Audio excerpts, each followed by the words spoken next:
Okay, ready na ba tayo? Oo. Carry natin to. Yeah. Hello. Hello. Hello. Nagawa natin dito. Anong game ba? Okay. Let's do this. Hi, I'm Jack. Hi, I'm Enzo. I'm V. I'm Pierce. I'm Ivy. I'm Arish. I'm Carol. I'm Benny.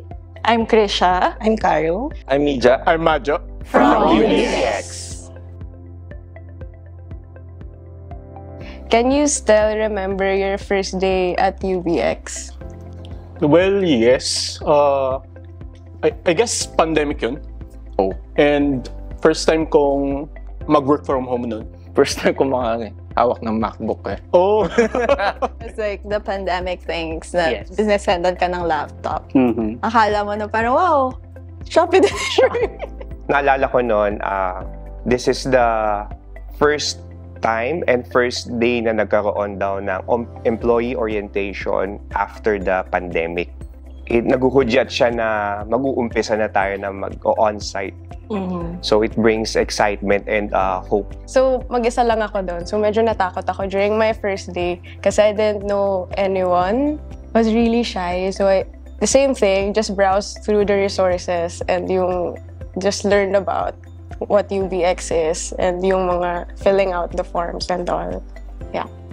Yun. So, our next question would be, how different are you now compared to day one version of yourself? Day 1 natin is uncomfortable pa medyo. Hindi pa, medyo nag-iingat pa sa words. Pero ngayon, mas bold na tayo magsalita sa mga dapat na for improvement. Yeah. Kapag may mga inquiries, nabibigyan na natin sila ng solutions and yung process flow. Tapos on the spot, nakaka-answer na din tayo ng mga different questions kay mga sa customers, di ba? Tell me the most unforgettable project you've worked on. Stablecoin project na ginawa natin. Kasi within 1 month, nakapag-build tayo ng stablecoin. And then, nung na-announce yun, sobrang in news about that. It's very... Wow. Grabe yung press. So, siguro sa akin yung time din na kasama kita dito sa project na to, yung underground activity na ginawa natin. So, it's very challenging.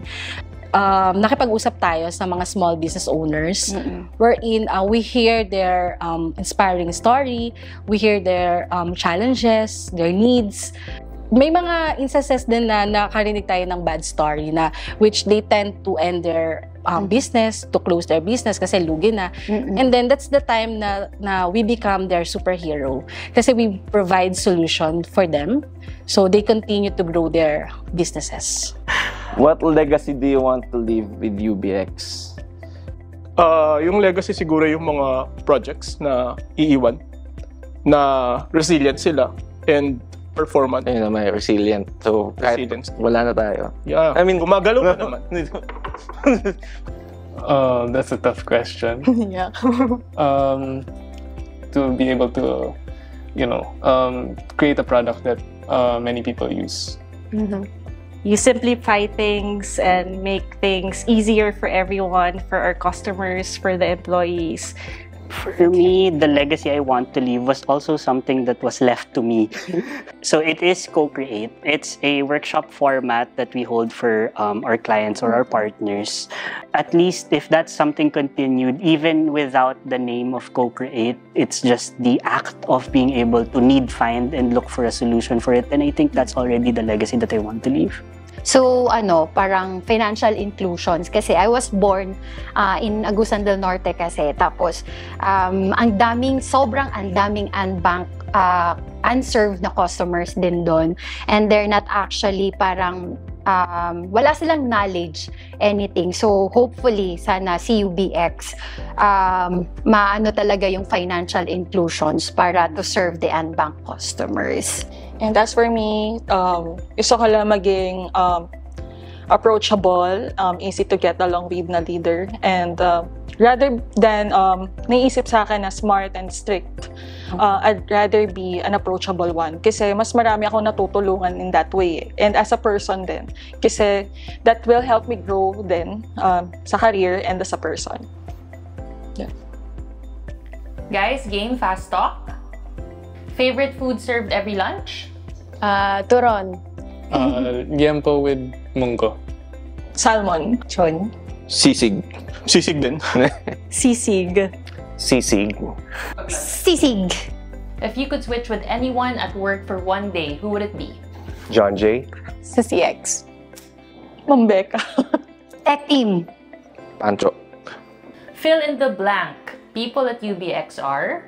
People at UBX are resilient. Quirky. Fantastic. Amazing. Cool. Creative. Awesome. Or agile. The best people. Fantastic. Rock stars. Awesome.